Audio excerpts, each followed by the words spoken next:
Welcome back to more. We'll celebrate the Summer Games with a glass of wine grown in the native land of some of your favorite athletes. I'm joined now by wine and travel expert Dani Garrido. Thanks for being with us, Dani. Thank you. I'm smelling so much good stuff right now. I'm getting excited. Tell us, where are you going to be taking us on this travel wine tour this morning? There are so many different places that we could go with wine, but since we just have 3 minutes, I chose 3. Okay. Smart. So starting off with New Zealand. So New Zealand is known for their Sauvignon Blanc, but typically Sauvignon Blanc grown in New Zealand has like those bell peppery flavors. So I chose to go a different route, a more fruity flavor, especially for the summer, because sometimes earthy flavors in like a wine is what makes you hot. Yeah. You know, kind of like run hot. So St. Clair is a really great family-owned in the Marlborough region of New Zealand. So they've generational wine brand.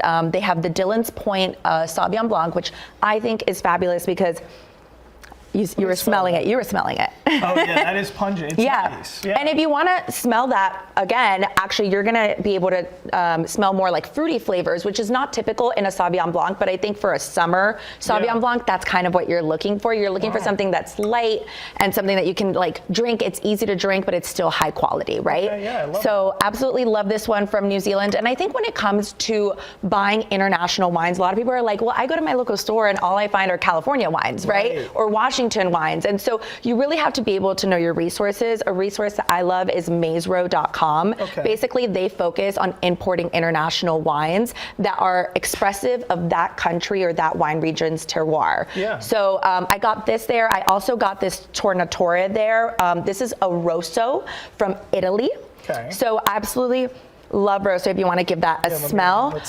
Rosso has those like dark cherry notes to it. Yeah, and typically a Rosso wants to be chilled. So I made sure to chill this for you. Yes. So I wanted to make sure I didn't bring a red that was going to be too heavy, something that you could easily drink for the summer. So you'll want to cool this. This is also a generational family-owned wine brand, and this is grown in the Mount Etna region of Sicily, actually in Italy. Mount Etna is Europe's largest active volcano. See, these are all the talking points that I need while I'm drinking wine. You know, this is actually from Mount Etna. You say that on a date, it sounds really good. But tell me real quickly before you get to the last one. What are you thinking? Is it okay to chill red wine? It's okay. Yeah, sometimes certain wines, like a lighter, my rule of thumb is a lighter red grape wants to be chilled. And what I mean by chilled is not like in the freezer. You don't ever want to freeze the flavors of the wine. You kind of want it to be at like that 50 to 60 degree. You just don't want it at room temperature. Perfect.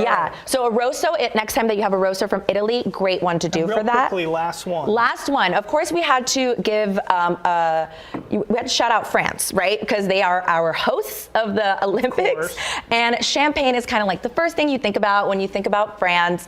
And Champagne is also the closest region to to Paris. So if you are visiting Paris for the Summer Olympics and you just want to take like a quick trip over to Champagne, it's going to be the closest one. Everything else is like Tuscany or anything else that you go to, it's going to be further away. All right, perfect. Well, we got Champagne, we got the France-Paris thing covered, we got Mount Etna, we got with Italy, and then of course New Zealand. Good stuff. Dani, tell us, where can we find you online? So you can find me at Dani Garrido _ on Instagram or Daniela Garrido. That's my website, and I always do travel vlogs there. You can kind of come onto my website and see what should I buy. This is for your Olympics wine menu here. You know your stuff. Thanks for joining us. Thank you. I wish I could partake, but I'm just taking in these great It's okay. You can do a cheers. Quick cheers. Quick cheers. With the champagne. Cheers over to you, Jason.